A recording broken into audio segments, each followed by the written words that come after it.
Oke ya, kita mulai. Sudah lebih 7 menit di saya.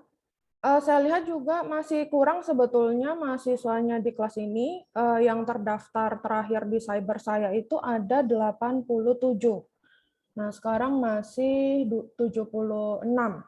Nah, mungkin nanti yang belum join itu menyusul belakangan ya, jadi kita mulai dulu. Saya buka dulu kelasnya. Assalamualaikum warahmatullahi wabarakatuh. Selamat pagi semuanya. Waalaikumsalam warahmatullahi wabarakatuh. Pagi, Bu. Warahmatullahi wabarakatuh. Selamat pagi, Bu. Waalaikumsalam. Pagi, Bu. Oke, semoga semuanya sehat-sehat ya hari ini. Mungkin minggu lalu itu sudah ada beberapa yang masuk kelas ini. Ada juga yang baru sepertinya ya, karena terjadi perombakan dan pergeseran jadwal untuk MK PDB. Sehingga awalnya kelas ini hanya 70-an, sekarang jadi 87. Jadi saya ulangi lagi, kebetulan juga ada revisi terkait dengan kontrak perkuliahan. Untuk RPS itu sudah saya taruh di e-learning, jadi silakan nanti bisa dilihat untuk rencana pembelajaran selama 1 semester untuk mata kuliah data dan pustaka. Kemudian yang ada revisi adalah komponen penilaian. Jadi sedikit berbeda dengan yang minggu lalu saya sampaikan, terutama hari Senin ya, karena perubahannya itu terjadinya hari Selasa kalau saya tidak salah. Jadi ada perubahan. Untuk komponen penilaian yang semula ada 3 poin saja, jadi tidak ada UAS ya, yang awalnya saya sampaikan hari Senin di kelas A2.7 ini. Kemudian komponen penilaiannya berubah menjadi UTS dalam bentuk multiple choice, bobotnya 35%. Kemudian kuis juga dalam bentuk pilihan ganda atau multiple choice question, bobotnya 20%. Ini kuisnya itu diadakan setelah UTS. Kemudian ujian akhir semester juga ada pilihan ganda tipe soalnya, bobotnya 35%. Nah, dari sini terlihat kalau UTS dan UAS itu lumayan besar bobotnya, sehingga dipastikan tidak anjlok nilai kalian untuk UTS dan UAS. Karena kalau nilainya jelek atau tidak maksimal ketika UTS dan UAS, bisa dipastikan nilainya kemungkinan akan AB, B, seperti itu ya, kalau nilai komponen yang lain itu baik. Kemudian terakhir adalah mini literatur review, ini diadakan di minggu ke-13, kalau saya tidak salah, berkaitan dengan materi minggu ke-11 dan 12, jadi implementasinya ada di minggu ke-13 kuliah. Bobotnya 10%. Jadi minggu lalu itu tidak ada UAS dan mini literatur review itu bobotnya besar. Nah, sekarang bobotnya hanya 10% dan ada ujian akhir semesternya. Mungkin itu saja perubahannya, selainnya tetap sama, baik itu materi ataupun dosen pengantar dan juga metode kuliahnya kita untuk data dan pustaka A2.7. Kemudian saya langsung masuk ke materi kuliah untuk minggu ini.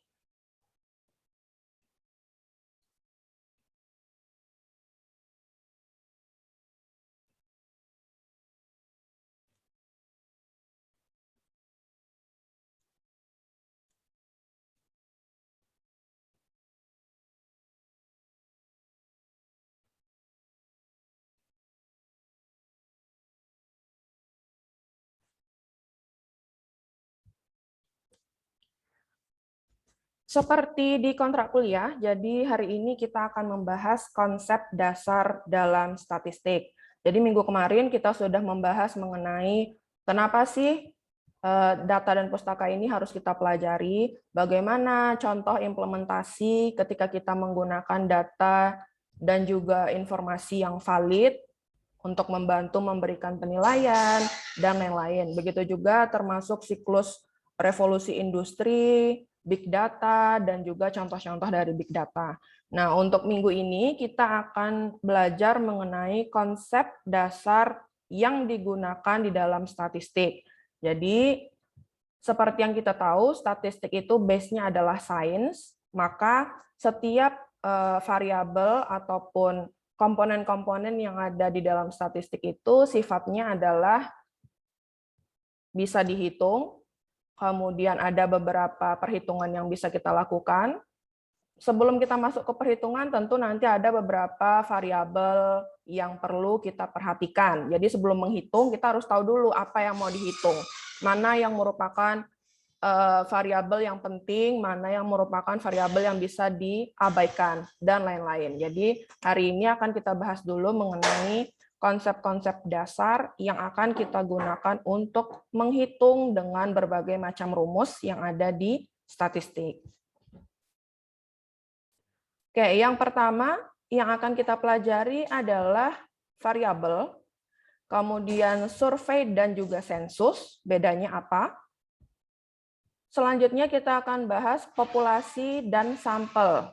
Jadi apa sih bedanya populasi dengan sampel? Jadi nanti ketika kalian punya data, ingin melakukan percobaan, penelitian dari data tersebut, mana yang termasuk populasi, mana yang termasuk sampel.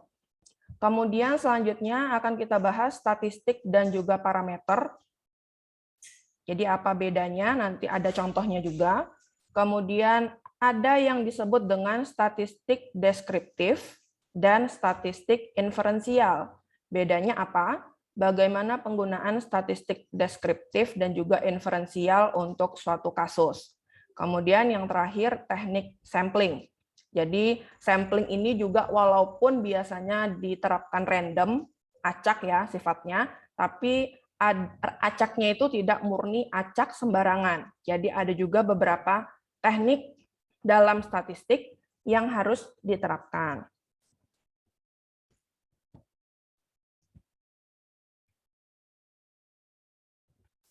Kemudian kita masuk dulu ke definisi.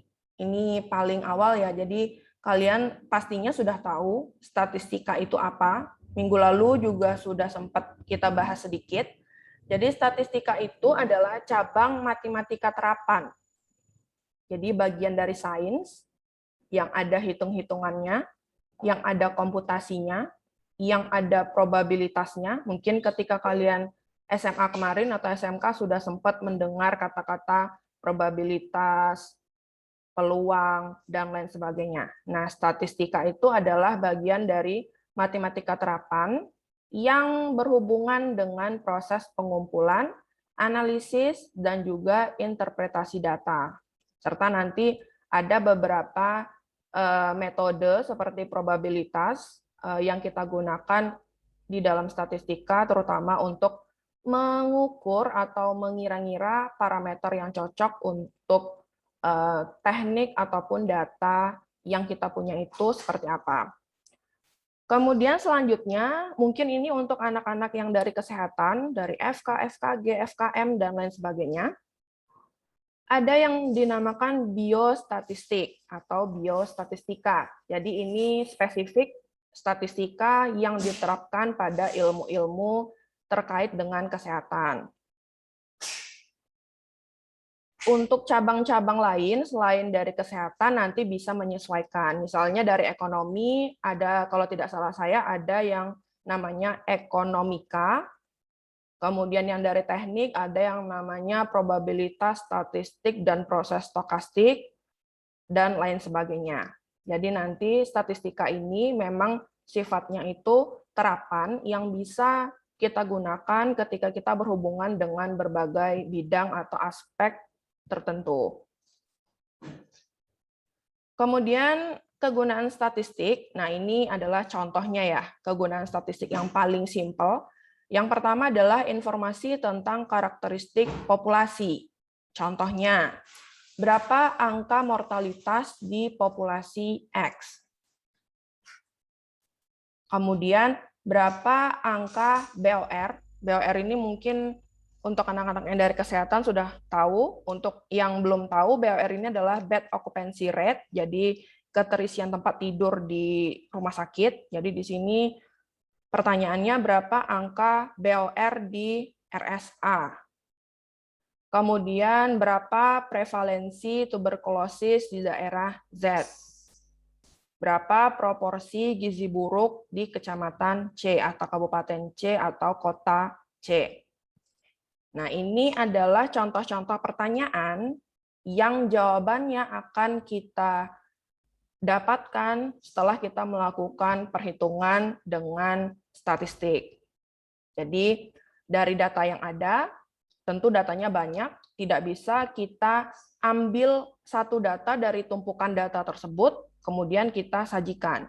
Tentunya hasil olahan, seperti misalkan berapa angka mortalitas ini, pasti kita lakukan rata-rata dari data tersebut, atau persentase dari data-data tersebut. Begitu juga dengan angka BOR, prevalensi TB, dan proporsi gizi buruk. Begitu salah satu contohnya. Selanjutnya adalah hubungan atau pengaruh variabel pada populasi. Jadi, di populasi ada variabel-variabel yang perlu kita pertimbangkan, yang perlu kita lakukan apakah variabel ini kita ikutkan dalam perhitungan atau tidak. Bisa diabaikan atau akan mempengaruhi hasil ketika variabel itu diikutkan atau tidak diikutkan. Nah, di sini contohnya, yang pertama, apakah kondisi sosial ekonomi mempengaruhi peningkatan angka gizi buruk? Nah, di sini variabelnya apa? Variabelnya adalah kondisi sosial ekonomi. Apakah mempengaruhi terhadap angka gizi buruk yang ada di provinsi X atau di kota Y? Kemudian selanjutnya contohnya, apakah program mencuci tangan dengan cairan antiseptik menurunkan angka nosokomial di rumah sakit? Nosokomial ini untuk yang belum tahu adalah infeksi yang terjadi di lingkungan rumah sakit. Biasanya dokter, perawat yang berada di lingkungan rumah sakit itu terkena penyakit, yang penyakitnya itu sumbernya dari rumah sakit. Kira-kira itu definisi untuk nosokomial untuk yang belum familiar dengan kata-kata ini. Nah, jadi di sini juga variabelnya apa? Mencuci tangan dengan cairan antiseptik yang berhubungan dengan naik atau turun angka nosokomial di rumah sakit. Nah, nanti akan kita pelajari macam-macam variabel yang akan digunakan ketika kita bermain di statistik. Selanjutnya, variabel.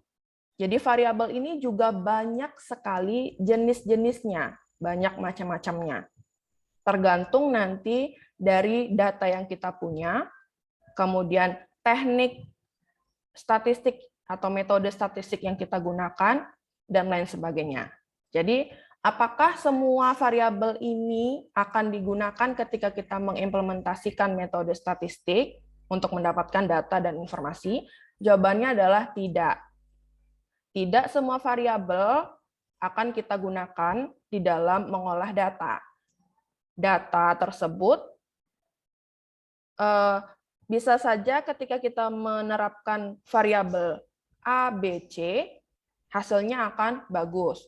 Bisa juga ketika kita menerapkan variabel A, B, C, hasilnya tidak bagus. Jadi nanti itu akan tergantung dari studi kasus dan data di jurusan dan fakultas kalian masing-masing. Jadi kembali nanti ke permasalahan-permasalahan yang akan kalian atasi dengan menggunakan teknik statistika. Jadi variabelnya ini nanti akan mengikuti. Apa sih variabel? Mungkin ada juga ya yang belum familiar dari tadi saya menyebutkan variabel. Kira-kira variabel itu apa ya?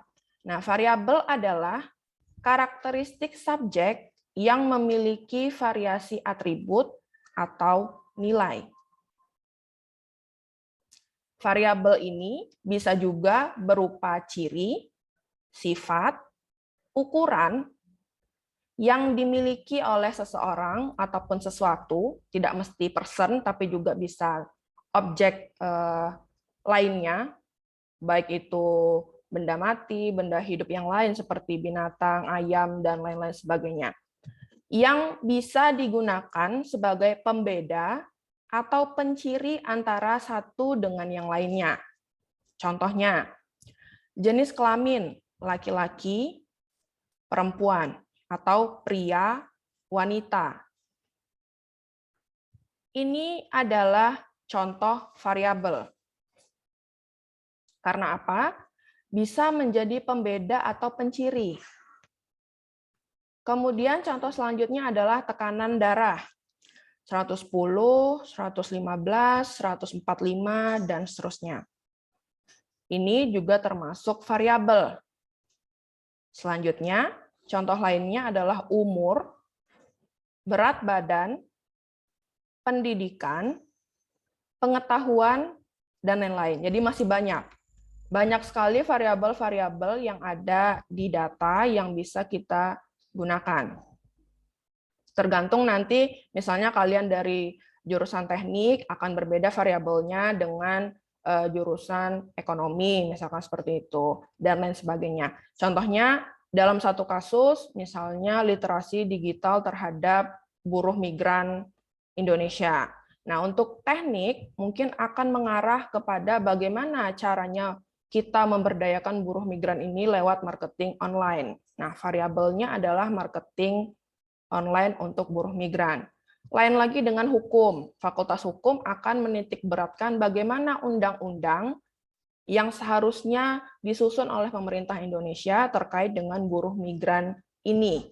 Jadi menyasar kepada mungkin seperti ekstremisme, kemudian radikal, dan lain sebagainya. Kemudian ada dari FISIP, ilmu sosial dan ilmu politik, akan menitikberatkan kepada bagaimana lingkungan tempat buruh migran itu bekerja. Apakah sudah ada X, Y, Z, dan lain sebagainya. Nah, itu adalah variabel-variabel dari kasus yang sama, tetapi ketika kalian mengolah data tersebut akan dari lingkup ataupun bidang yang berbeda-beda. Tapi dari data itu pasti ada variabelnya. Nah, ini adalah data dan informasi. Nah, ini mungkin saya cepatkan saja menjelaskannya, karena kalian mungkin sudah tahu ya, kalau data itu adalah kumpulan angka kuantitatif hasil pengukuran variabel. Dari variabel tadi kita hitung, kemudian dapat hasilnya, itu adalah data. Sedangkan informasi adalah hasil analisis data sampai mendapatkan informasi atau pengetahuan baru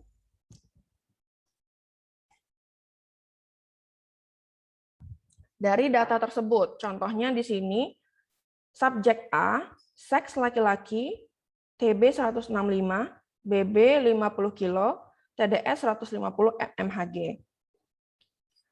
Kemudian subjek B, seksnya perempuan, TB 145, BB 40 kilo, TDS 110. Nah, ini subjek A dan subjek B, ini adalah data. Kita ada dua data, A dan B, dengan detail datanya ini. Kemudian informasi adalah hasil pengolahan dari subjek A dan subjek B. Misalkan, di sini informasi yang kita dapatkan, rata-rata TDS ini mungkin yang belum tahu adalah total dissolved solid. Ini memang bahasanya adalah bahasa-bahasa yang dari kesehatan ya. Jadi total dissolved solid ini maksudnya adalah padatan terlarut yang bisa dikonsumsi oleh penyakit jantung koroner. Jadi PJK-nya adalah penyakit jantung koroner. Nah, di sini dari data ini, subjek A dan subjek B diambil kesimpulan setelah kita lakukan analisis, rata-rata TDS kelompok PJK 160. Sedangkan rata-rata TDS untuk kelompok non-PJK 145. Ini adalah hasil olahan dari data. Kemudian, contoh lainnya, rasio laki-laki dan perempuan di Indonesia 0,95. Rasio laki-laki dan perempuan di India 1,05. Misalkan seperti ini. Nah, ini adalah hasil olahan dari data yang disajikan menjadi informasi. Jadi data dulu, baru kita dapatkan informasi. Kemudian jenis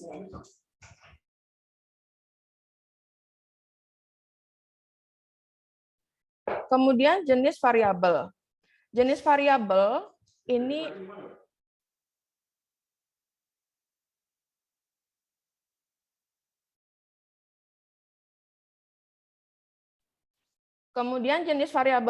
menurut sifatnya adalah variabel kategorik atau yang biasanya disebut dengan kualitatif, dan ada variabel numerik atau yang biasanya kita sebut kuantitatif.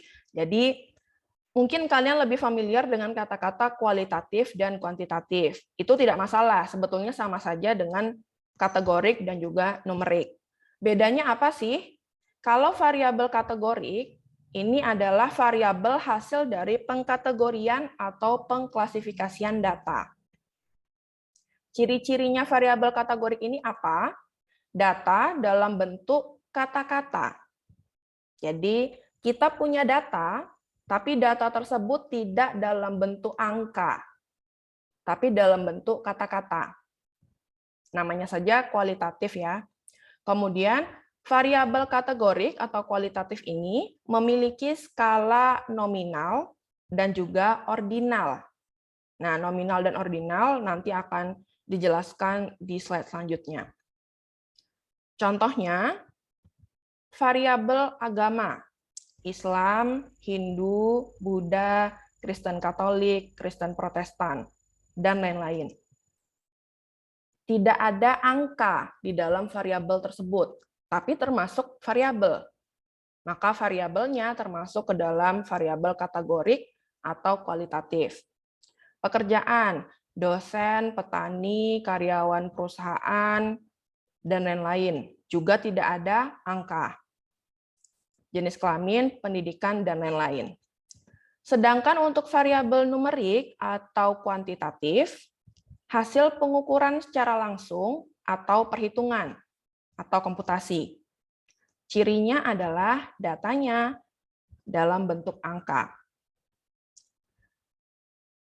Kalau tadi kategorik itu variabelnya memiliki skala nominal dan ordinal, variabel numerik variabelnya itu ada skala interval dan juga rasio.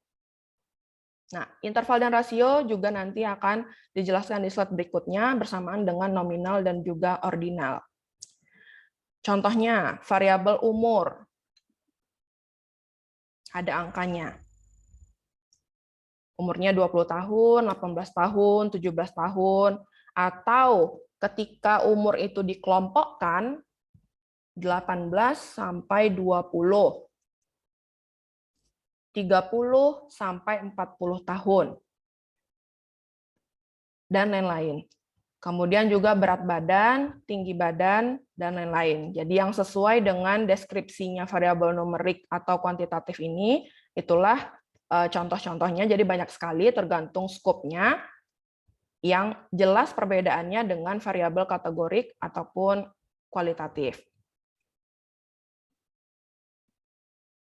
Selanjutnya adalah jenis variabel menurut skala pengukuran. Kenapa kita butuh skala pengukuran?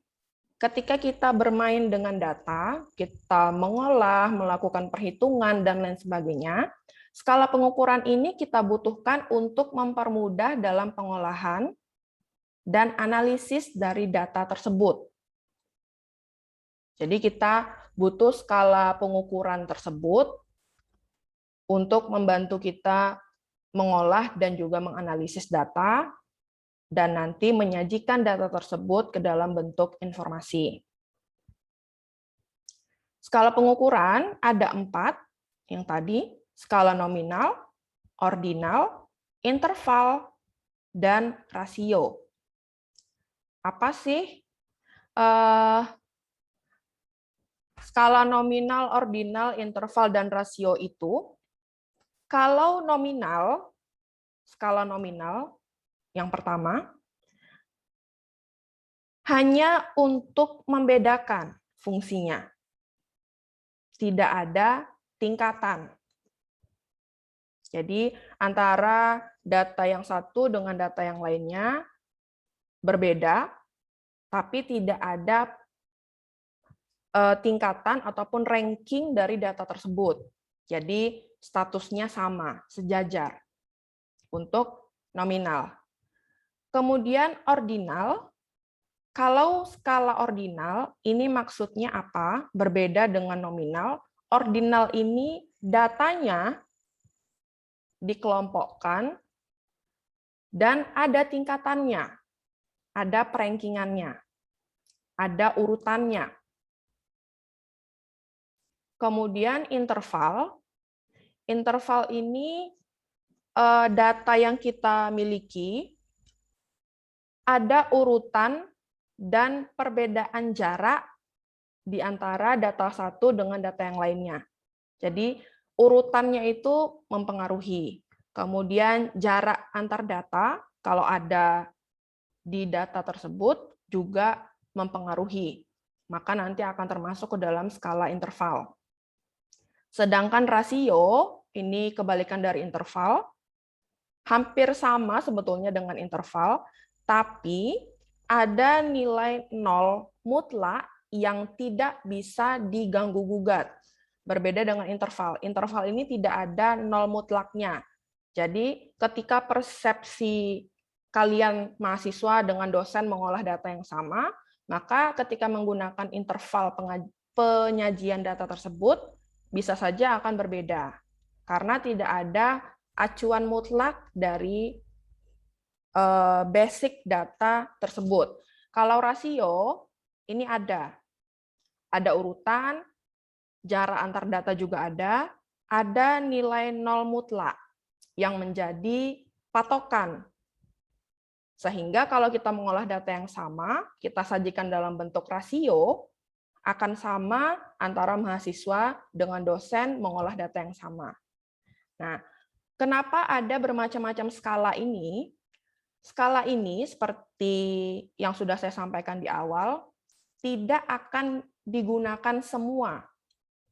Tergantung dari kita mengolah data apa, kemudian nanti penyajiannya akan mengikuti dari data tersebut.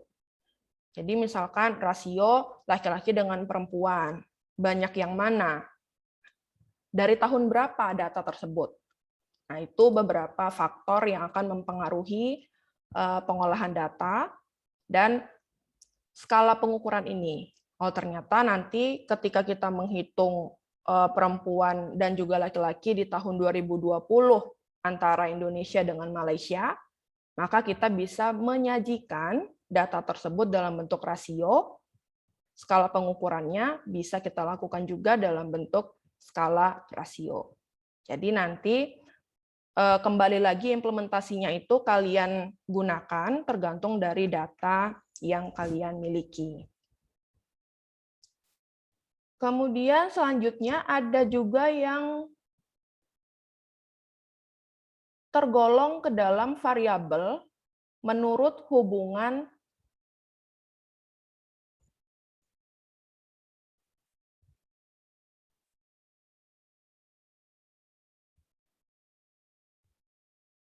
antara variabel. Jadi, ketika kita punya variabel di dalam suatu data, bisa saja tidak hanya ada satu variabel di dalam data tersebut. Bisa saja kita punya 2 variabel, bisa kita punya 3 variabel, 4 variabel, dan lain sebagainya. Kalau datanya kompleks, maka variabelnya sudah pasti akan banyak, lebih dari 1. Kalau datanya simple, seperti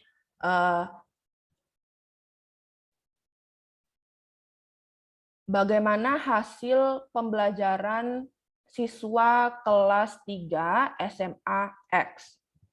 Nah, itu variabelnya mungkin hanya siswa, kemudian kelas 3 SMA-nya di mana, dan nilainya berapa.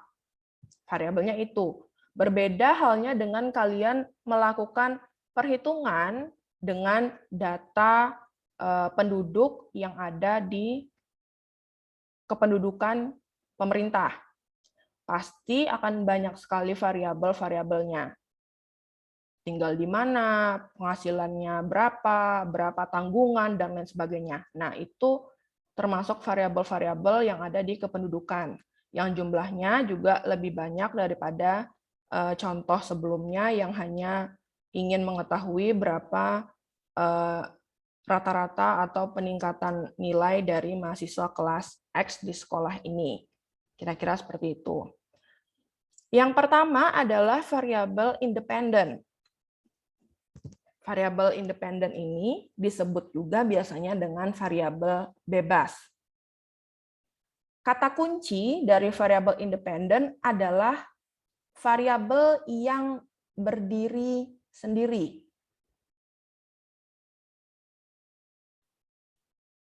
Kata kunci selanjutnya, variabel independen ini akan mempengaruhi hasil ataupun variabel dependen.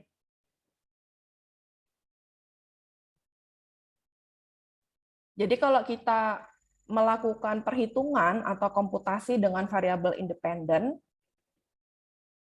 kalau variabel independennya berubah, maka variabel lain yang ada akan ikut berubah. Karena dia menjadi variabel dominan ya dari sebuah data. Bisa disebut dominan karena semua variabel akan mengikuti variabel independen ini.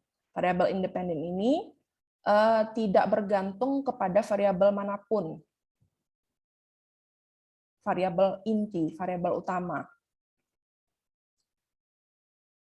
Contohnya, hubungan gaya kepemimpinan dengan kinerja petugas piker di puskesmas. Manakah yang termasuk variabel independen? Kepemimpinan. Gaya kepemimpinan ini adalah variabel independen. Variabel dependennya adalah kinerja petugas. Kenapa? Karena kalau gaya kepemimpinan bagus, kinerja petugas bagus. Kalau gaya kepemimpinannya biasa-biasa, maka kinerja petugasnya juga B aja. Kalau gaya kepemimpinannya buruk, kinerja petugasnya juga amburadul, dan lain-lain. Jadi di sini gaya kepemimpinan itu adalah variabel independennya, variabel bebas. Kinerja akan berubah-ubah sesuai dengan variabel gaya kepemimpinan ini. Kemudian variabel dependen, walaupun tadi sebetulnya sudah ada ya kata-kata dependen muncul. Variabel dependen ini disebut juga variabel terikat. Kenapa? Karena bergantung kepada variabel independen. Tidak bisa berdiri sendiri. Apapun nilai dari variabel dependen, itu akan dipengaruhi oleh variabel independen. Apapun nilai yang ada di variabel dependen akan dipengaruhi oleh variabel independen atau variabel bebas. Karena ini tadi ya, dependen itu kan artinya tergantung, terikat. Jadi nanti kata yang memudahkan kalian ketika mengerjakan soal atau UTS nanti, variabel independen itu variabel yang utama, yang inti, yang bisa berdiri sendiri. Sedangkan dependen itu bergantung dengan variabel independen. Contohnya, hubungan perilaku merokok dengan kejadian hipertensi. Maka dari kasus ini, hubungan perilaku merokok dengan kejadian hipertensi adalah perilaku merokok adalah variabel independen. Hipertensi tentu variabel dependen. Karena kalau misalnya tidak merokok, maka tidak hipertensi. Kalau merokok, maka kemungkinan akan mendapatkan hipertensi itu semakin besar dan tinggi. Walaupun nanti mungkin kalian protes, tidak mesti Bu yang merokok kena hipertensi. Iya, itu memang betul.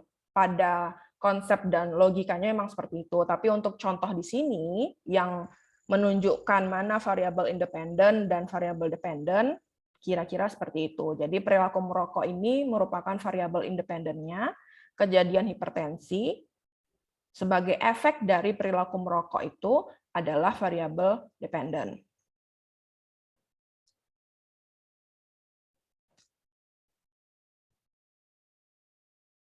Kemudian ada yang namanya variabel confounding.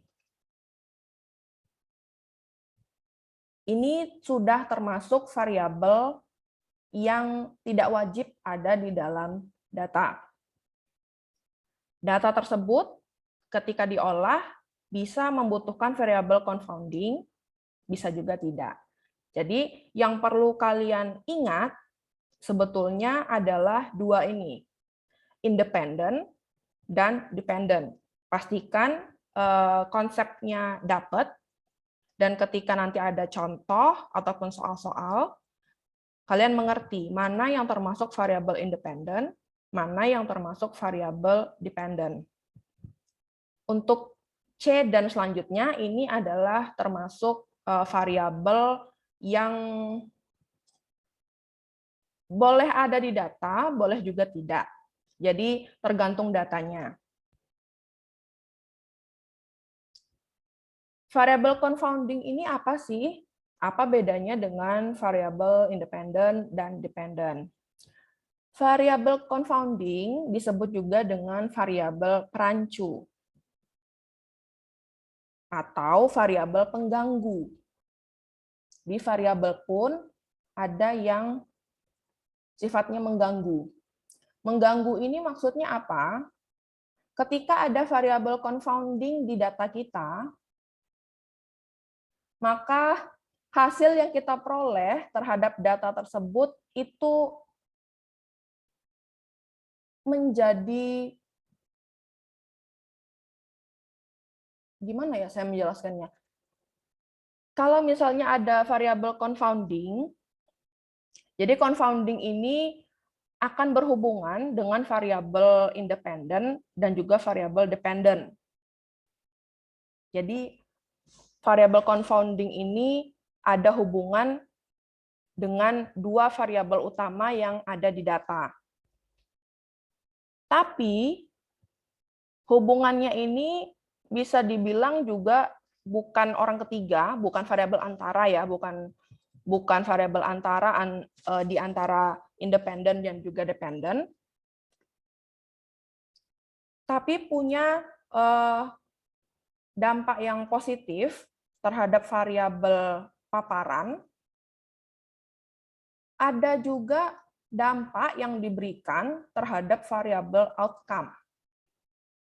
Nah, jadi bisa disebut kalau misalnya ada variabel confounding yang harus kita teliti dari data yang kita punya, itu nanti bisa mempengaruhi validitas penelitian yang kalian sedang lakukan. Kenapa? Karena bisa saja variabel confounding ini akan menyebabkan bias pada hasil yang sudah kita peroleh ketika kita hanya mengkalkulasikan antara variabel independen dan juga dependen. Jadi misalkan data ini sudah selesai kita olah, sudah dapat hasilnya. Hasilnya tentu hasil yang pure, murni hasil kalkulasi. Tiba-tiba ada variabel confounding.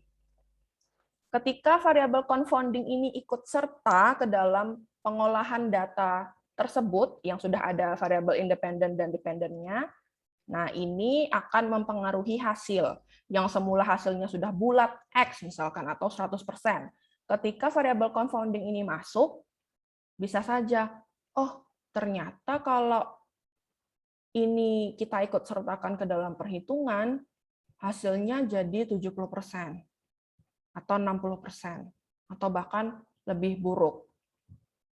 Nah, jadi untuk menghitung variabel confounding ini juga tidak mudah sebetulnya, karena ini tadi ya sifatnya memberikan dampak ke variabel independen dan dependen terhadap hasil dan juga variabel paparan yang digunakan, maka biasanya untuk variabel confounding ini kita analisis dengan menggunakan multivariat, bisa saja regresi dan lain sebagainya. Nah, ini untuk kalian sebagai mahasiswa tahun pertama sepertinya belum menggunakan variabel confounding ya, saya rasa. Karena kalau di tempat saya pun di Fakultas Teknik itu variabel confounding itu akan dipelajari atau akan digunakan ketika sudah di semester-semester atas atau pengerjaan tugas akhir, skripsi, ataupun mengolah data project ataupun lomba. Jadi kalau untuk data basic sebetulnya untuk variabel independen dan dependen saja itu sudah cukup. Nah, ini adalah contohnya. Minum kopi, penyakit jantung koroner, merokok.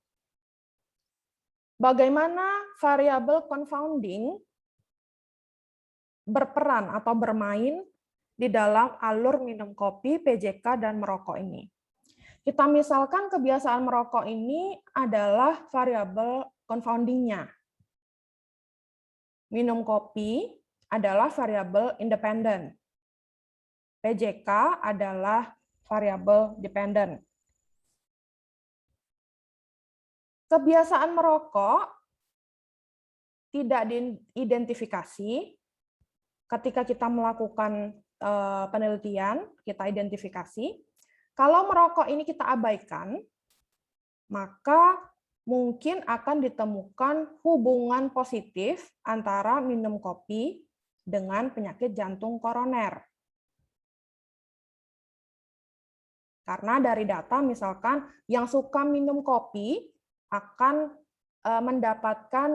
mudah mendapatkan penyakit jantung koroner dibandingkan yang tidak suka minum kopi dari data yang kita punya. Tapi ketika kita analisa lagi, bisa saja iya, bisa saja tidak. Apakah yang sebenarnya berpengaruh? Apakah minum kopi atau merokok yang menyebabkan penyakit jantung koroner? Jadi muncul di sini variabel merokok. Ternyata merokok pun juga bisa menyebabkan penyakit jantung koroner. Selain minum kopi, merokok dan minum kopi, maka besar kemungkinannya akan mendapatkan penyakit jantung koroner. Nah, kira-kira seperti itu. Variabelnya itu mengganggu kondisi saat ini, di mana ketika kita punya variabelnya cuma minum kopi dan PJK, ini kita langsung bisa melakukan analisis dari data yang kita punya. Tapi ketika kita tambahkan variabel confounding ini, maka analisisnya, pengolahan datanya juga akan menjadi semakin panjang dan kompleks. Harus kita analisis, betulkah minum kopi, merokok saja, atau minum kopi saja? Minum kopi dan merokok seperti apa? Nah, kira-kira begitu ilustrasi untuk variabel confounding. Nah, ini tadi sudah saya jelaskan. Sebenarnya untuk variabel confounding ini juga ada tekniknya ya, jadi tidak serta-merta gampang mengolahnya dengan Excel, average, mean, median, modus, tapi ada tekniknya. Nah, tadi saya sebutkan analisis multivariat dengan regresi, salah satu contohnya di sini bisa menggunakan analisis covariance, ada juga Mantel-Haenszel test, bisa juga digunakan untuk membantu meminimalkan efek dari variabel confounding. Nah, ini tidak usah khawatir ya, misalnya ini apalagi bingung udahan gitu ya. Nah, ini hanya konsep yang perlu kalian ketahui ketika nanti kalian mengolah data di jurusannya masing-masing. Variabel confounding itu juga bisa dipertimbangkan, terutama untuk kalian yang ikut PKM atau ketika ingin menyusun tugas akhir. Nah, bisa saja variabel confounding itu ada di data yang kalian miliki. Kemudian matching, kalau matching jelas ya dari kata-katanya adalah proses menyamakan variabel confounding pada kedua variabel tersebut agar sebanding. Contohnya ini penelitian desain case control tentang faktor risiko gizi buruk pada bayi di bawah 2 tahun. Nah, ini kita lakukan dulu matching. menyamakan variabelnya. Kemudian randomisasi. Randomisasi ini penentuan subjek yang ingin kita teliti secara acak. Boleh kita lakukan random terhadap data, tapi harus seimbang. Kalau kita buat kategori, maka antara random kategori 1 dan kategori 2 itu harus imbang. Kalau tidak, maka hasilnya nanti bisa jadi tidak valid ya, karena antara kedua kategori atau dua kelompok dari data yang sama itu tidak imbang, dan nanti akibatnya kalau kita menggunakan variabel confounding akan balik lagi ke slide sebelumnya, di mana apakah betul variabel confounding ini akan mempengaruhi independen dan juga dependennya. Jadi nanti bisa menyesuaikan berbagai macam cara untuk meminimalisir efek dari variabel confounding seandainya ada di data. Kemudian selanjutnya tadi sudah ada variabel independen, dependent, confounding. Selanjutnya ada yang disebut variabel mediator. Nah, ini apalagi variabel mediator ya? Ternyata ada banyak variabel di dalam data. Yang dimaksud dengan variabel mediator adalah menjelaskan hubungan tetapi tidak diamati secara langsung ketika kita melakukan penelitian. Nah, di sini variabel mediator ini disimpulkan dari hubungan antara variabel bebas dan juga variabel terikat.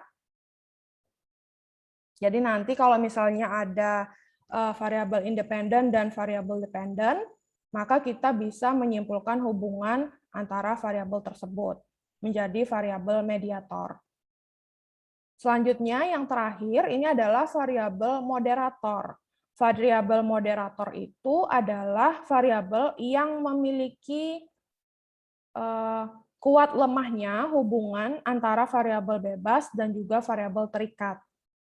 Apakah variabel ini memiliki hubungan yang kuat dengan variabel independen dan dependen, atau hubungannya itu hanya hubungan yang lemah saja. Jadi perlu tidak dikonsider variabel moderator ini masuk ke dalam perhitungan atau tidak, kira-kira seperti itu. Nah, ini adalah contoh bagan dari setiap variabel. Jadi ada mediator, kemudian variabel dependent, kemudian confounder atau perancu ataupun pengganggu, kemudian independent variable. Nah, ini adalah contoh implementasinya. Jadi di sini adalah hours of study, ini adalah variabel independent, kemudian exam score. Nah, ini adalah variabel dependent. Nah, variabel dependent di sini nilai ujiannya.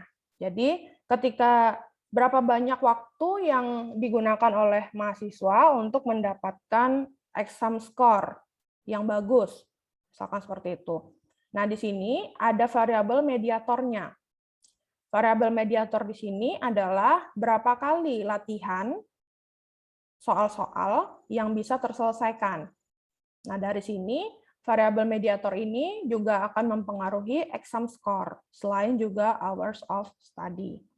Kemudian contoh selanjutnya, hours of study dengan exam score, ternyata variabel moderatornya ini tadi yang mempengaruhi kuat lemahnya hubungan antara variabel independen dan dependen adalah variabel moderator. Di sini variabel moderatornya adalah contohnya IQ. Di sini IQ, jadi selain juga jam belajar yang dihabiskan oleh siswa atau mahasiswa untuk mendapatkan exam score yang diinginkan, atau jam belajar juga mempengaruhi nanti exam score, ada juga faktor IQ. Tentunya untuk misalnya untuk anak-anak yang sudah pintar, mungkin butuh waktunya lebih sedikit dibanding anak-anak yang biasa-biasa saja daya ingat dan daya serap belajarnya. kira-kira seperti itu. Ini adalah contoh dari variabel mediator dan moderator. Nah, ini adalah contoh berbagai macam variabel yang ada di kasus atau case study yang kita punya. Nah, contohnya ini adalah diabetes, ada sosioekonomi status, ada attitude, ada aktivitas fisik, dietary habit, body mass index, dan lain-lain. Nah, ini adalah variabel-variabel yang akan kita pertimbangkan nanti ketika mengolah data, misalnya pasien yang diabetes, dan lain sebagainya. Jadi ini adalah variabelnya, kemudian nanti variabel ini pasti ada datanya. Jadi sosial ekonomi status itu ada datanya, attitude itu seperti apa nanti, apakah nilainya 1010, 1 itu iya, 0 itu tidak, bermacam-macam ya, tergantung nanti sumber datanya. Kemudian selanjutnya kita masuk ke survei dan juga sensus. Nah, ini mungkin kalian sudah familiar ya. Sensus penduduk, kemudian survei.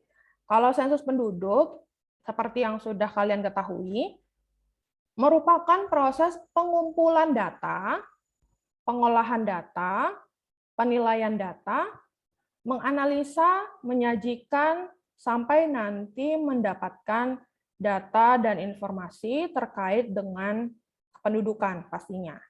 Nah, di sini untuk sensus itu kita bisa dapatkan demografinya, sosialnya seperti apa, ekonominya seperti apa, kesehatan penduduk tersebut, lingkungan hidup penduduk tersebut, dan lain sebagainya. Nah, untuk sensus penduduk ini tergantung dari informasi apa yang diinginkan oleh sensus penduduk tersebut. Tapi di sini sensus penduduknya harus minimal memuat yang pertama adalah rumah tangga, geografi, karakteristik sosial demografi, kelahiran dan kematian atau natalitas dan mortalitas, karakteristik pendidikan, ekonomi, kesehatan, dan lingkungan hidup. Nah, di sini ciri-ciri sensus semua orang atau penduduk, kemudian waktu tertentu serentak, wilayah tertentu, misalkan batas wilayahnya jelas. Jadi ini adalah faktor-faktor yang biasanya kita lakukan ketika mengadakan sensus penduduk. Mungkin kalian pernah juga ya ada yang menjadi relawan atau sukarelawan ketika sensus penduduk berlangsung. Kemudian cara pelaksanaan sensus ini ada de jure dan de facto. Kalau de jure ini adalah pendataan penduduk menurut tempat tinggal. Sedangkan de facto ini adalah pendataan penduduk menurut tempat penduduk yang bersangkutan ketika survei tersebut, sensus tersebut dilaksanakan. Jadi misalkan saya kalau menurut KTP, misalnya saya KTP-nya KTP Semarang. Nah, ketika saya disensus oleh petugas sensusnya, ternyata saat ini saya ada di Surabaya misalkan. Nah, ini termasuk ke dalam pelaksanaan sensus contoh dari de jure dan de facto-nya. Kemudian survei. Survei ini mungkin kalian sudah pernah juga ya melakukan survei, jadi mengumpulkan informasi berdasarkan apa nih topik yang ingin kita dapatkan informasinya. Caranya survei juga macam-macam. Bisa sekarang lewat media sosial, kita sebarkan link, nanti tinggal mengisi mereka-mereka target dan sukarelawan yang ingin mengisi survei kita tersebut. Nah, di sini hubungannya dengan sensus penduduk. Kalau sensus penduduk itu kan skopnya besar ya, sangat besar. Nah, kalau survei ini ruang lingkupnya akan lebih kecil daripada sensus. Jadi survei ini cakupannya terbatas, pengambilan sampel informasi yang dikumpulkan lebih luas dan mendalam. Kalau sensus itu memang waktunya untuk sensus juga lama, biaya yang dikeluarkan tinggi, dan lain sebagainya. Nah, contoh survei di sini ada SUPAS, SDKI, Sakernas, Susenas, dan lain sebagainya. Jadi survei penduduk antar sensus, survei demografi dan kesehatan Indonesia, Survei Sosial Ekonomi Indonesia, Survei Angkatan Kerja Nasional. Nah, ini adalah contoh survei-survei besar yang ada di Indonesia, walaupun ketika eksekusi implementasi itu tidak seribet sensus. Nah, ini adalah contoh variabel ketika sensus, jadi ini adalah formnya. Nah, ini adalah contoh dari variabel-variabel yang terlibat.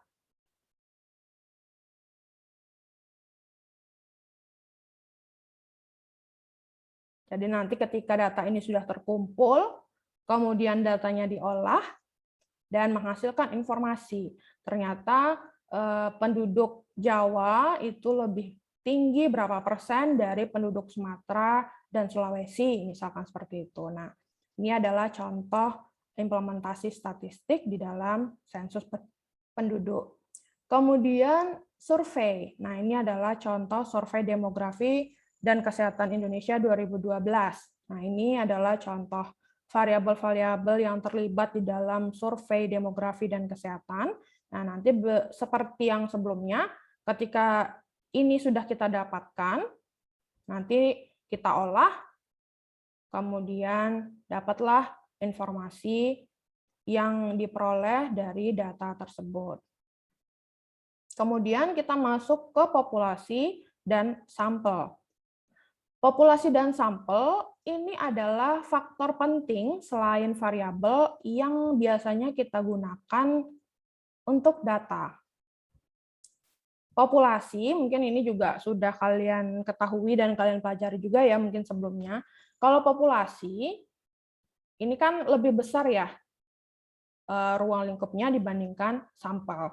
Kalau sampel ini kan himpunan dari populasi. Jadi hanya beberapa bagian dari sampel tersebut yang diolah, misalkan. Tapi kalau ingin kita mengolah populasi, juga bisa sebetulnya.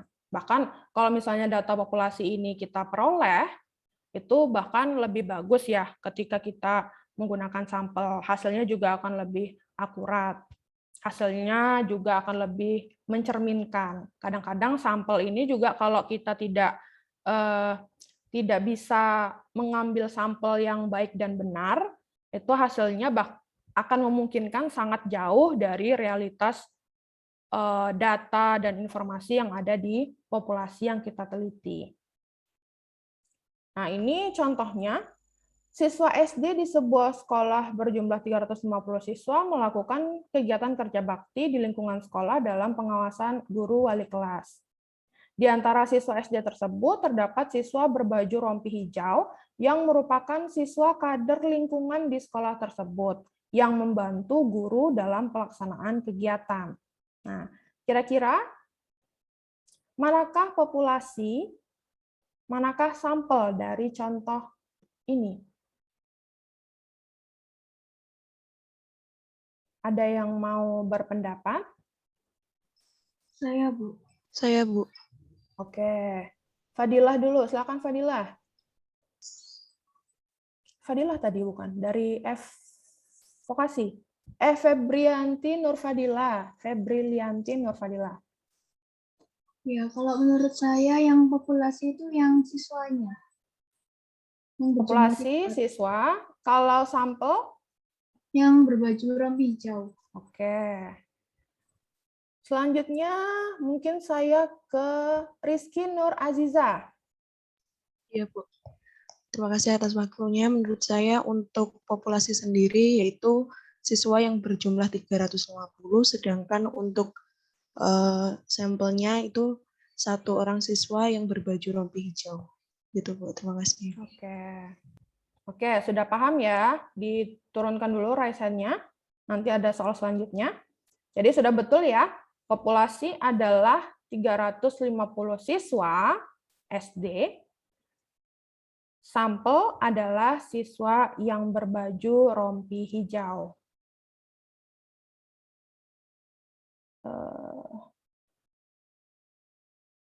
Kemudian statistik dan parameter. Nah, ini juga hal yang penting ketika kita mengolah data. Bedanya apa antara parameter dan statistik? Parameter ini adalah deskripsi. Deskripsinya yang seperti apa? numerik. Karakteristik populasi. Jadi biasanya, walaupun sebetulnya numerik itu tidak serta-merta angka, tapi biasanya parameter adalah deskripsi numerik yang bentuknya adalah angka. Nah, untuk mendapatkan parameter, biasanya sulit, harus turun ke lapangan langsung, meminta dari lembaga yang bersangkutan, kemudian kadang-kadang kita harus bolak-balik ke lembaga tersebut karena mungkin tidak sekali datang langsung dapat. Jadi butuh effort, waktu, dan biaya untuk mendapatkan parameter yang betul-betul asli dari lembaga organisasi yang kita olah datanya. Kemudian statistik. Statistik ini apa? Deskripsi numerik juga sama dengan parameter. Karakteristik dari sampel. Jadi statistik temannya adalah sampel, parameter hubungannya dengan populasi. Jadi karena kita berhubungan dengan sampel, tentunya tidak sesulit populasi. Karena sampel itu kan biasanya kecil ya, tidak sebesar populasi, maka effort-nya lebih sedikit, waktunya juga tidak selama kita mengolah parameter dan populasi. Begitu juga dengan biaya. Jadi diingat, kalau kita berbicara populasi, maka berkaitan dengan parameter. Ketika kita menggunakan sampel, maka deskripsi numerik yang digunakan adalah statistik. Ini adalah contoh berikutnya. Apakah nilai numerik menggambarkan parameter populasi atau statistik sampel? Yang pertama, sebuah survei terbaru dari sampel sarjana melaporkan bahwa gaji awal rata-rata untuk sarjana kurang dari 3 juta. Kemudian yang kedua, gaji awal untuk 667 lulusan sarjana dari Universitas Airlangga meningkat 8,5% dari tahun sebelumnya. Mana yang menggambarkan parameter populasi, mana yang menggambarkan statistik sampel. Oke, sudah ada yang raise hand. Muhammad Rafif, silakan. Terima kasih, Bu. Yang menggambarkan parameter populasi itu yang gaji awal untuk 667 lulusan sarjana dari Universitas Airlangga. Yang statistik sampel itu yang sebuah survei terbaru dari sampel sarjana melaporkan bahwa gaji awal rata-rata untuk sarjana kurang dari 3 juta. Itu, Bu. Terima kasih. Ya. Kemudian dari FISIP, Ahmad Dhani Septiansyah. Baik, terima kasih Bu kesempatan waktunya. Menurut saya setuju dengan jawaban dari Hafid. Untuk yang parameter populasi itu yang gaji awal untuk 667 lulusan sarjana. Karena itu merupakan data populasi. Sedangkan yang pertama yaitu sebuah survei terbaru dari sampel. Jadi sudah sampel sendiri berarti termasuk statistik sampel. Terima kasih. Oke. Dari FST, Aida Kiswatul Anwar. Ya, kalau menurut saya untuk sebuah survei terbaru sampel sarjana itu merupakan menggunakan nilai numerik statistik sampel. Kalau gaji awal 667 lulusan sarjana menggunakan parameter populasi. Oke. Dua lagi mungkin ya. Dari FEB, Hardina Diva Ananda. Ya, terima kasih sudah memberikan kesempatan kepada saya. Jadi kalau menurut saya, yang sebuah survei terbaru dari sampel sarjana itu merupakan statistik sampel, sementara untuk gaji awal untuk 667 lulusan sarjana itu merupakan parameter. Terima kasih. Oke. Selanjutnya dari FKM, Fatima Sabardila. Baik, terima kasih Ibu atas waktunya. Menurut saya, sama kayak teman-teman yang lain, survei terbaru dari sampel sarjana itu termasuk ke statistik sampel, dan yang untuk 667 lulusan sarjana itu termasuk ke parameter populasi. Terima kasih. Oke. Sudah sama semua ya, artinya sudah paham semua mana yang parameter populasi, mana yang statistik sampel. Oke. Raisa ini bisa diturunkan dulu, nanti masih ada pertanyaan selanjutnya. Kemudian statistik deskriptif dan inferensial. Jadi di dalam statistik pun itu ada jenisnya, deskriptif dan inferensial. Bedanya apa? Jadi ini ya bagannya. Statistik itu yang paling atas. Kita pelajari sekarang konsep dasar statistik. Maka statistik ini terbagi menjadi statistik deskriptif dan statistik inferensial. Nah, statistik inferensial ini biasanya akan berhubungan dengan estimasi dan juga pengujian hipotesa. Nah, untuk pengujian hipotesa ada parametrik dan non-parametrik. Sedangkan untuk estimasi, ini ada poin dan interval. Nah, kembali kepada data, jawabannya. Manakah nanti konsep statistik ini yang akan digunakan? Biasanya, ketika kita melakukan penelitian, kemudian melakukan proyek, membantu pemerintah atau lembaga mengolah data, dan lain sebagainya, biasanya yang digunakan adalah statistik inferensial. Jadi, kalau deskriptif ini kan gampang ya, mudah. Jadi, kalau ketemu data, biasanya nanti kalau diminta penyajiannya bentuk deskriptif, ya sudah langsung kita bantu untuk menggambarkan statistik tersebut ke dalam bentuk yang deskriptif. Sedangkan untuk inferensial, ini biasanya kita lakukan dulu komputasi, perhitungan, kemudian apakah datanya sudah cukup untuk kita lakukan perhitungan parametrik, non-parametrik, dan lain sebagainya. Jadi biasanya penelitian-penelitian nanti akan mengarah ke statistik inferensial.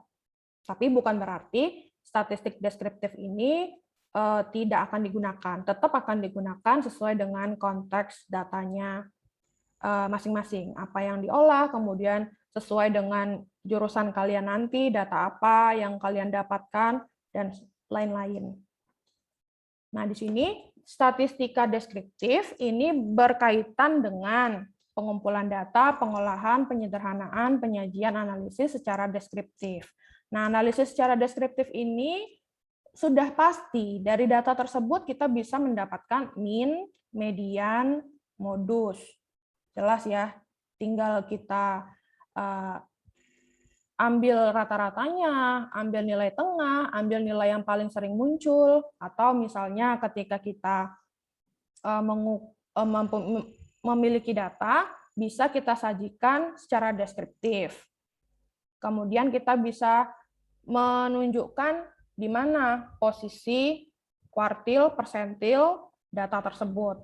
Bisa juga kita tampilkan range, varian, atau kalau kita mau menggunakan standar deviasi, mean deviasi, itu bisa kita lakukan terhadap data yang kita punya. Jadi, yang penting tahu rumusnya, bisa menampilkan data tersebut. Sedangkan untuk statistika inferensial, ini akan sedikit effort dibanding statistika deskriptif tadi. Karena statistika inferensial ini, proses yang digunakan untuk mendapatkan informasi dari data tersebut, biasanya tentang populasi ya. Kalau populasi, nanti pasti kita akan menghitung dulu sampelnya, dan generalisasinya. Generalisasi ini seperti biasa, konsepnya adalah menarik kesimpulan dari hasil analisis data tersebut. Jadi dari sampel, kita olah, dapat hasilnya, kita sajikan hasil tersebut yang merepresentasikan populasi. Jadi sampelnya itu bisa kita gunakan untuk mendeskripsikan populasi data yang kita olah. Ini adalah contohnya. Data kepolisian melaporkan bahwa anak jalanan yang mengalami kecelakaan di Kota Jakarta adalah 1 orang setiap jam. Statistika deskriptif dari studi kasus ini atau dari statement ini, pernyataan 1 orang per jam termasuk ke dalam statistika deskriptif. Sedangkan untuk inferensial, mengestimasi angka kecelakaan di Kota Jakarta, yaitu 1 orang per jam yang perlu mendapatkan penanganan akibat kecelakaan tersebut. Jadi, tidak simpel ya. Kalau deskriptif dari data, dari statement, dari studi kasus, oh ternyata ada 1 orang per jam anak jalanan yang mengalami kecelakaan. Kalau inferensial, mengestimasi kira-kira hari ini berapa anak yang mengalami kecelakaan, kemudian penanganannya seperti apa? Apakah ambulan harus standby? Apakah rumah sakit terdekat dari lokasi kejadian kecelakaan itu ada? Dan lain sebagainya. Jadi di sini kata kuncinya untuk inferensial itu biasanya adalah mengestimasi. Contoh selanjutnya, Dinas Kesehatan Kota Surabaya melaporkan bahwa rata-rata anak yang dilahirkan oleh wanita usia 20 sampai 30 tahun adalah 3,3 anak.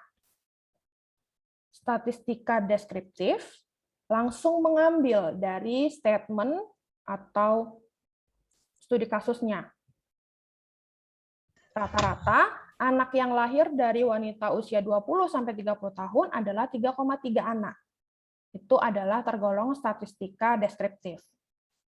Kalau inferensial, lagi-lagi mengestimasi rata-rata jumlah anak yang pernah dilahirkan wanita usia 20 sampai 30 tahun adalah 3,3 anak di Kota Surabaya. Jadi mengestimasi untuk statistika inferensial. Selanjutnya, survei gizi murid SD di Kabupaten Banyuwangi, 30% gizi baik, 16% gizinya kurang, 54% gizi buruk.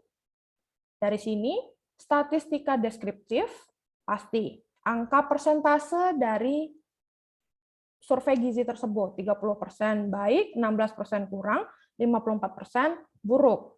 Nah, untuk statistik inferensial, lagi-lagi mengestimasi persentase siswa SD di Kabupaten Banyuwangi yang kurang gizi. Jadi, menyasarnya itu adalah estimasi di populasi. Berbeda dengan deskriptif yang hanya sudah ada persentase, berarti itulah statistik deskriptifnya. Karena ini pun dari studi kasusnya rata-rata sudah merupakan hasil pengolahan. Dari mana 3,3 ini? Pastikan sudah diolah sebelumnya. Nah, ini juga dari mana dapat kesimpulan atau informasi 1 orang setiap jam anak jalanan itu mengalami kecelakaan. Maka statistik deskriptif itu akan langsung mengacu kepada hasil pengolahan data. Sedangkan inferensial itu biasanya mengestimasi. Estimasinya seperti apa? Estimasi persentase, estimasi anak-anak yang punya gizi bagus, yang punya nilai bagus, dan lain sebagainya. Kemudian ini contoh lainnya, sama, sekelompok wanita, kelompok A ingin menurunkan berat badan dengan melakukan senam, kelompok wanita lain, kelompok B, menurunkan berat badan dengan mengurangi konsumsi karbohidrat. Setelah 3 bulan dilakukan kelompok A rata-rata berat badannya turun sekitar 3 kilo. Kelompok B rata-rata berat badannya turun sebesar 6 kilo. Mana yang termasuk statistika deskriptif? Pasti terdapat penurunan berat badan di kelompok B yang lebih besar daripada kelompok A. Dari sini ya, dari statementnya, di sini disebutkan kelompok A turunnya sebesar 3 kilo, kelompok B turunnya sebesar 6 kilo. Maka penurunan berat badan di B lebih besar dibanding A. Kalau statistika inferensial mengestimasi apakah semua wanita dari populasi wanita yang ada pada studi kasus ini melakukan sebagaimana yang dilakukan kelompok A dan kelompok B akan mengalami hal yang sama. Kalau misalnya ada populasi wanita yang melakukan senam itu, penurunannya lebih sedikit dibandingkan kelompok wanita yang melakukan pengurangan konsumsi karbohidrat. Nah, mengestimasi bisa menimbulkan informasi baru. Harus melakukan kalkulasi atau perhitungan baru terhadap case study-nya untuk bisa mengestimasi. Begitu kira-kira untuk inferensial. Jadi memang inferensial ini lebih challenging ya dibanding dengan statistika deskriptif. Kemudian ini ada video sebetulnya. Mungkin ini nanti terakhir saja ya saya putarkan. Ini perbedaan antara statistik statistik deskriptif dan inferensial. Karena ini saya selesaikan dulu materinya karena waktunya juga tidak banyak ya. Nanti terakhir kalau masih ada waktu nanti akan saya putarkan. Kemudian ini sepertinya yang terakhir adalah teknik sampling. Nah, teknik sampling tadi bisa kita terapkan untuk membantu mengolah populasi yang besar. Tentu ya, kalau misalnya kita melakukan penelitian ada batas waktu. Tidak mungkin semua data dari semua populasi itu akan bisa kita dapatkan dalam rentang waktu yang diberikan. Misalnya, kita ingin membuat aplikasi untuk membantu men-tracking berapa persentase pasien COVID-19 hari ini. Nah, untuk mendapatkan data satu Indonesia akan sulit. Tidak mungkin. Nah, bagaimana cara kita melakukan estimasi, melakukan analisis, melakukan perhitungan dari data yang kita punya, dari orang-orang yang mengisi aplikasi tersebut? Maka bisa kita gunakan sampel untuk menghitung, mengestimasi, memprediksi. Jadi sampel itu muncul karena populasi yang besar, effort-nya besar. Tidak mungkin selesai misalkan penelitian yang dilakukan oleh dosen atau kalian ikut PKM, kemudian waktunya juga terbatas, tidak mungkin kalian mencari mengumpulkan data sampai benar-benar terpenuhi semua.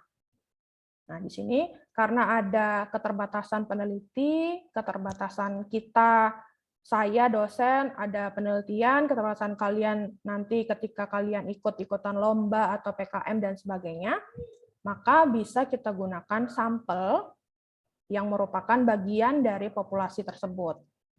Nah, agar hasil sampel yang diolah itu representatif dan valid dan akurat, mencerminkan populasi yang merupakan bagian dari sampel tersebut, maka perlu teknik sampling yang benar. Jadi pengambilan sampelnya itu juga harus betul, supaya hasil ketika mengolah sampel tadi itu juga bisa menyerupai atau menyamai ketika kita melakukan real perhitungan terhadap populasi tersebut. Untuk teknik sampling, ada yang namanya non-probability sampling dan probability sampling. Biasanya, kalau anak-anak sains, teknik sains, itu akan menggunakan probability sampling. Pasti ya, karena biasanya ada data, kita lakukan komputasi, dan lain sebagainya.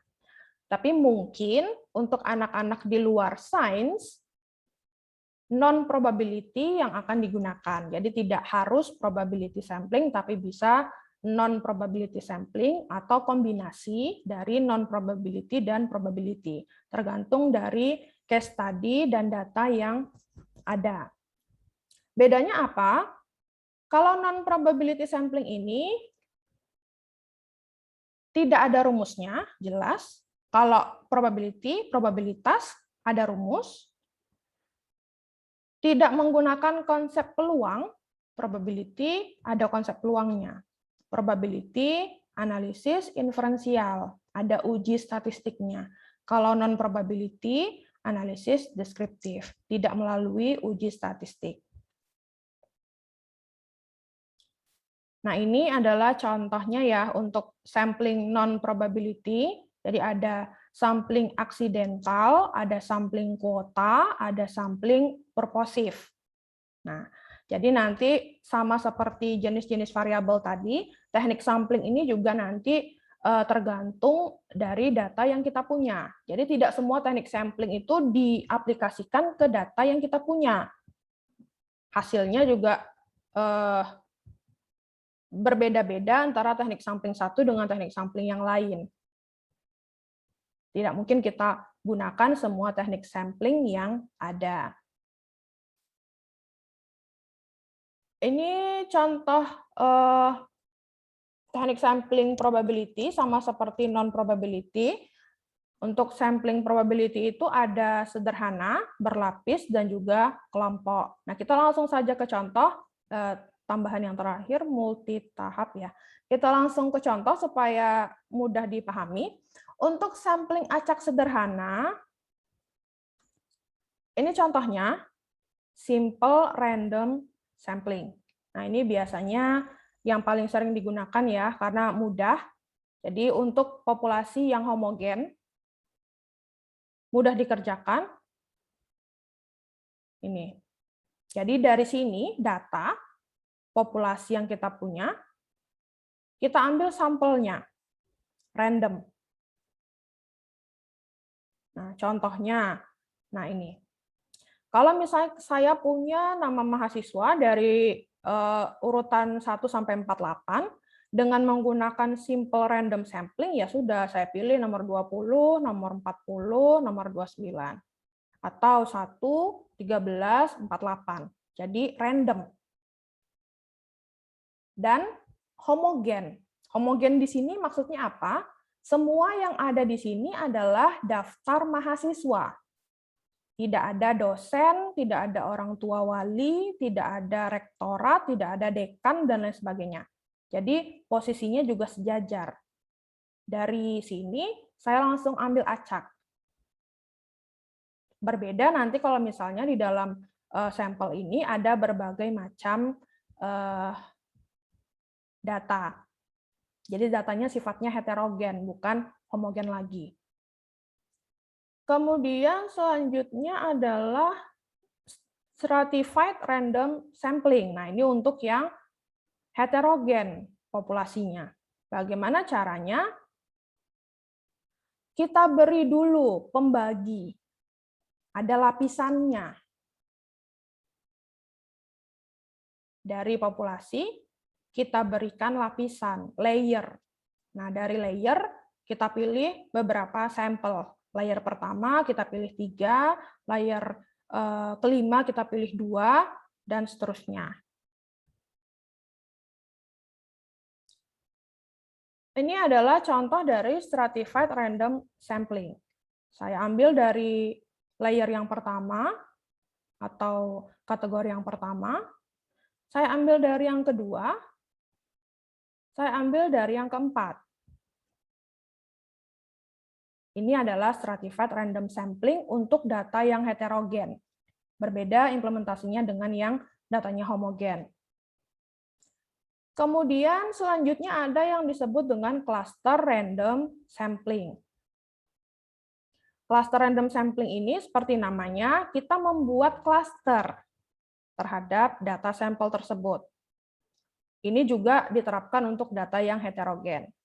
Nah, jadi di sini terlihat yang warna hijau ini adalah cluster, yang di bawah ini adalah kelompok, cluster, kelompok, cluster. Kemudian perbedaannya ada kelompok atau cluster yang terpilih untuk kita teliti sampelnya, ada yang tidak.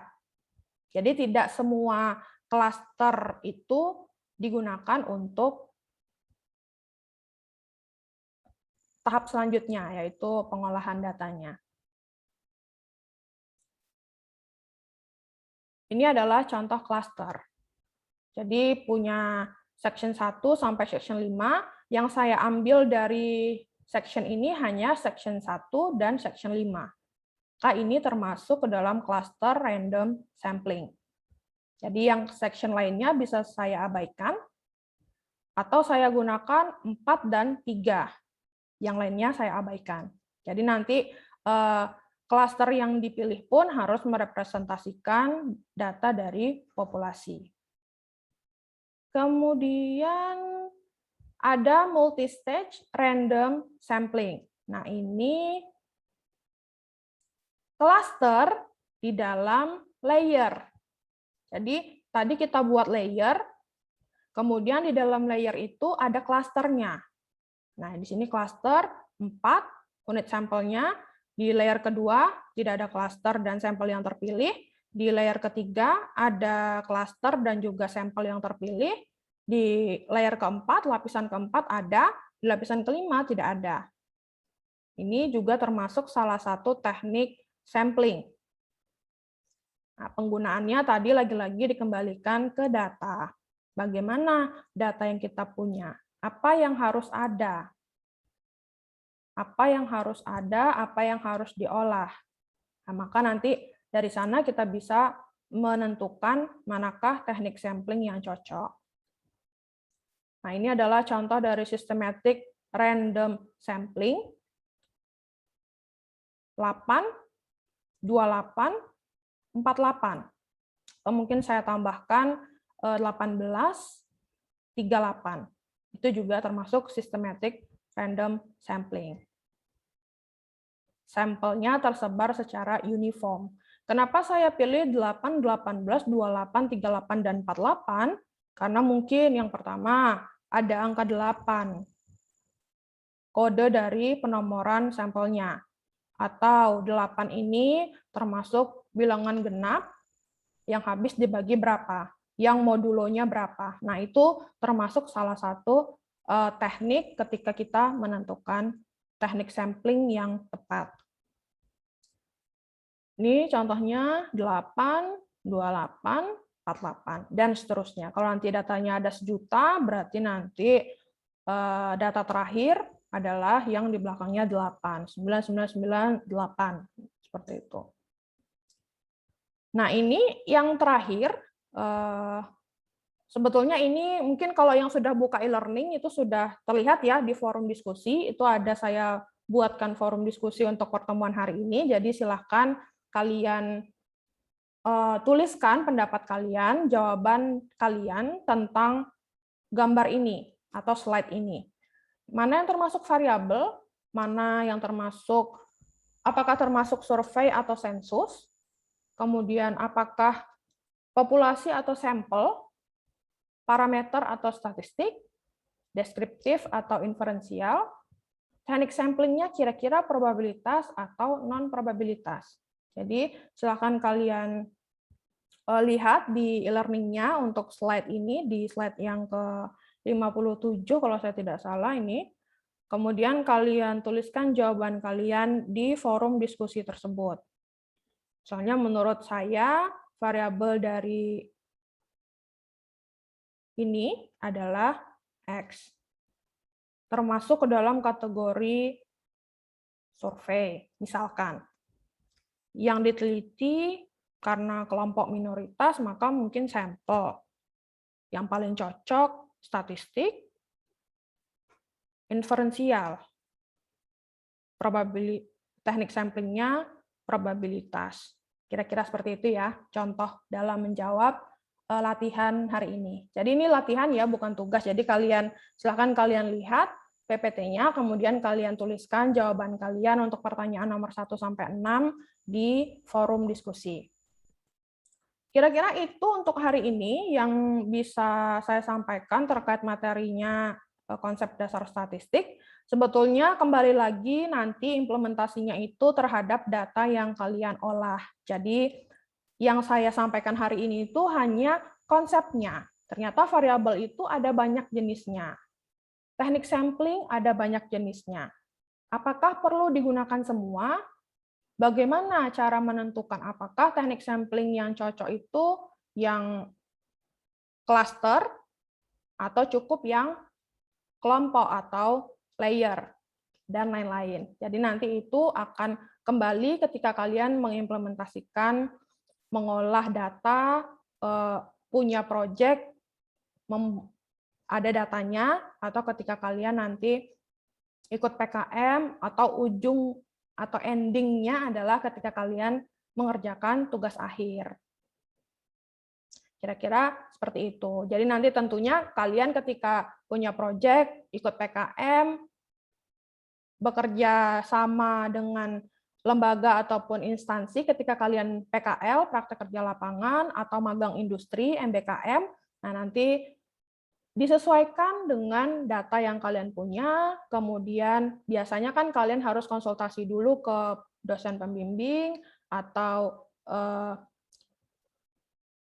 pihak instansi yang bertanggung jawab terhadap data tersebut, dan lain-lain. Jadi ada beberapa faktor ya sebelum kalian menerapkan variabel-variabel tadi, teknik sampling tadi, apakah deskriptif atau inferensial, dan lain sebagainya. Jadi yang penting konsepnya untuk apa saja yang bisa kita lakukan ketika kita berhubungan dengan data dan ingin diolah dengan statistik, nah itu adalah key point dari materi untuk hari ini.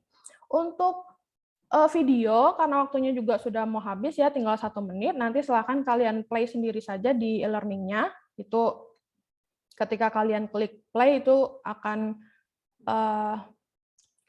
mengarah ke videonya. Atau nanti bisa saya lampirkan link YouTube, jadi kalian nanti silahkan tonton langsung di YouTube-nya masing-masing. Sebenarnya itu ya link YouTube yang di-embed ke PPT-nya.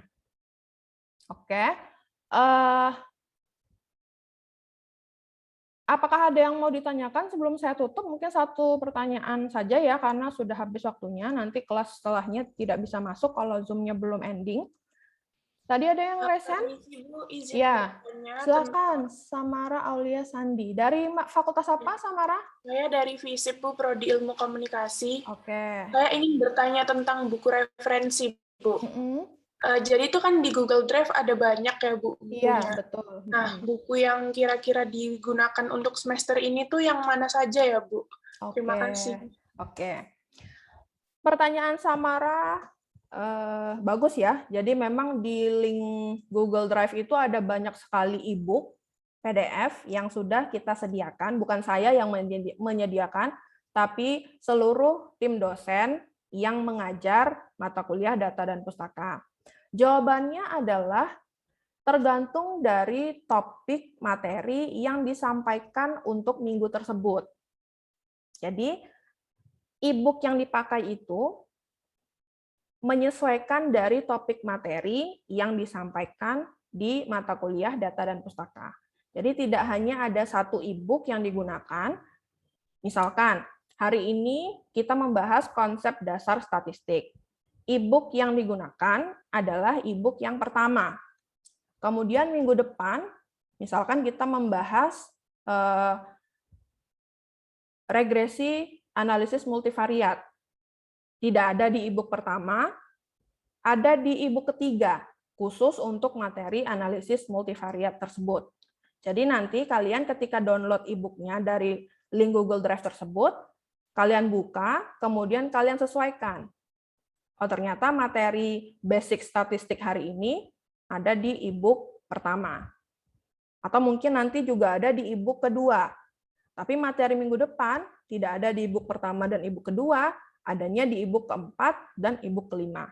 Jadi ketika membuka e-book, buka dulu daftar isinya atau chapternya. Jadi nanti disesuaikan dengan materi yang disampaikan di kelas sebagai materi pengayaan.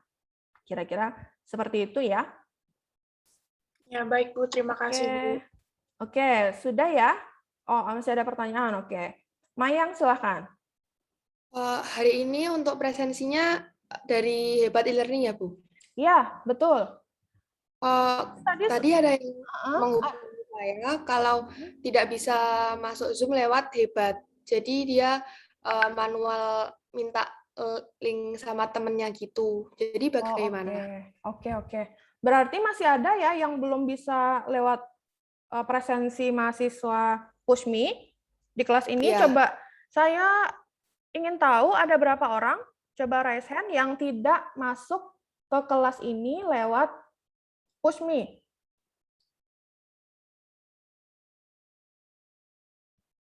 Kalau yang sudah lewat PUSMI, tidak usah ikut raise hand ya, karena sudah pasti terekam absensinya. Oke, ternyata ada 12-an ya. Oke. Berarti kalau gitu, karena tadi memang sifatnya untuk minggu ini adalah trial. Kalau gitu saya screenshot ya sebelum saya end Zoom-nya hari ini. Saya screenshot dulu untuk presensi minggu ini.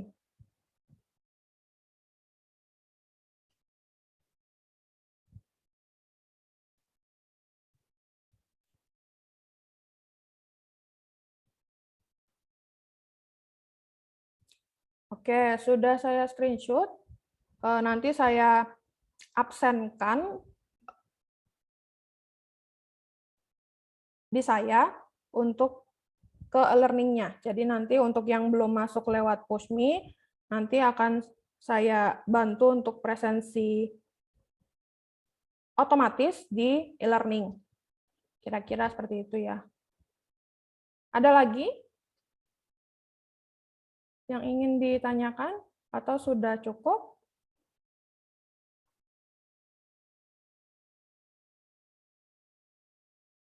Oke, kalau sudah tidak ada, saya akhiri pertemuan untuk minggu ini. Jadi silahkan nanti mencoba menjawab pertanyaan di slide terakhir tadi di forum diskusi. Kemudian nanti minggu depan sebelum kita masuk ke materi akan kita bahas jawabannya apa nomor 1 sampai nomor 6. Kira-kira seperti itu ya, biar kalian tahu juga itu termasuk apa, diferensial kah atau probability sampling kah dan lain-lain. Oke, kira-kira itu untuk pagi hari ini. Terima kasih atas kehadiran semuanya. Terima kasih sudah berpartisipasi juga di kuliah hari ini. Kita ketemu lagi Senin minggu depan. Saya akhiri. Assalamualaikum warahmatullahi wabarakatuh. Waalaikumsalam warahmatullahi wabarakatuh. Terima kasih, Bu. Terima kasih, Bu. Waalaikumsalam warahmatullahi wabarakatuh.